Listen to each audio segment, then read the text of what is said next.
LDF Nattika നിയോജക മണ്ഡലം തെരഞ്ഞെടുപ്പ് കൺവെൻഷൻ പെരിങ്ങോട്ടുകര ശാന്തി പാലസ് ഓഡിറ്റോറിയത്തിൽ നടന്നു. CPM തൃശൂർ ജില്ലാ സെക്രട്ടറി KV അബ്ദുൽ ഖാദർ ഉദ്ഘാടനം ചെയ്തു. വ്യക്തികളായ നേതാക്കൾ പാർട്ടിക്കൊപ്പം നിന്നാൽ ജനങ്ങൾ അവരെ അംഗീകരിക്കും. വളർത്തി വലുതാക്കിയ പാർട്ടിയെ തള്ളിപ്പറഞ്ഞാൽ ആ ജനങ്ങൾ അവരെ കൈകാര്യം ചെയ്യും എന്ന VMSന്റെ പ്രഖ്യാപനം ഈ മണ്ഡലത്തിൽ വളരെ പ്രസക്തമാണ്. അദ്ദേഹത്തിന്റെ പേരൊന്നും ഞാൻ പറയുന്ന കാര്യമില്ലല്ലോ. ഏതൊരു നിലപാടെടുത്തുകൊണ്ടാണോ അദ്ദേഹം ഇക്കാലം അത്രയും രാഷ്ട്രീയ പ്രവർത്തനം നടത്തിയത്, ആ നിലപാടുകൾക്കെല്ലാം ഘടകവിരുദ്ധമായ സമീപനം സ്വീകരിക്കാൻ ഒരു മടിയും അദ്ദേഹത്തിനില്ല. വലതുപക്ഷ രാഷ്ട്രീയ ശക്തികളുടെ കയ്യിലെ പാവയായി അദ്ദേഹം മാറുകയില്ല. കോൺഗ്രസ്സുകാർ ചോദിച്ചു, എന്നെ വേണോ, എന്നെ നിങ്ങൾ വിളിച്ചോ?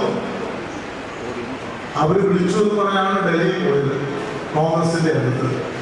അവർ പറഞ്ഞു ഞങ്ങൾ വിളിച്ചില്ല, ഞങ്ങൾക്ക് വേണ്ട, തിരിച്ചു വന്നു. അപ്പോഴാണ് കാവി ഹാരവുമായി മറ്റൊരു കൂട്ടം കാത്തു നിന്നത്. ഇപ്പൊ അവരുടെ കൂടാരത്തിലാണ്. അവരുടെ കൂടാരത്തിൽ നിന്ന് നമ്മളെ നേരിടുന്നു. ആ രാഷ്ട്രീയം വലതുപക്ഷ രാഷ്ട്രീയത്തിന്റെ കയ്യിലെ കളിപ്പാവയായി മാറിയ വ്യക്തിയോട് ഈ കൺവെൻഷൻ പ്രഖ്യാപിക്കുന്നു. നാട്ടിക നിയമസഭാ മണ്ഡലം ഇടതുപക്ഷത്തിനൊപ്പമാണ്. വ്യക്തിയല്ല, പ്രസ്ഥാനമാണ് വലുത്, രാഷ്ട്രീയമാണ് വലുത്, രാഷ്ട്രീയ നിലപാടുകളാണ്.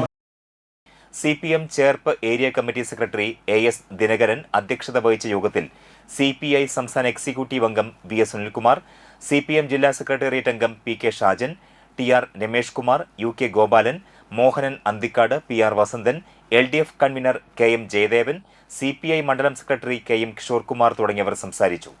LDF സ്ഥാനാർത്ഥി ഗീതാ ഗോപിക്ക് കൺവെൻഷനിൽ സ്വീകരണം നൽകി. ഇടതുപക്ഷ മുന്നണി നേതാക്കളായ PR Varghese, Sheela Vijayakumar, KP Sandeep, CR Muraleedharan, KM Kishore Kumar, KK Joby, Sheena Parayangattil, AV Sreevalsan, BD Anilkumar തുടങ്ങിയവർ പങ്കെടുത്തു. തുടർ പ്രവർത്തനങ്ങൾക്കായി തെരഞ്ഞെടുപ്പ് കമ്മിറ്റി ഭാരവാഹികളായി AS Dinakaran, KP Sandeep, KK Joby എന്നിവരെ തെരഞ്ഞെടുത്തു.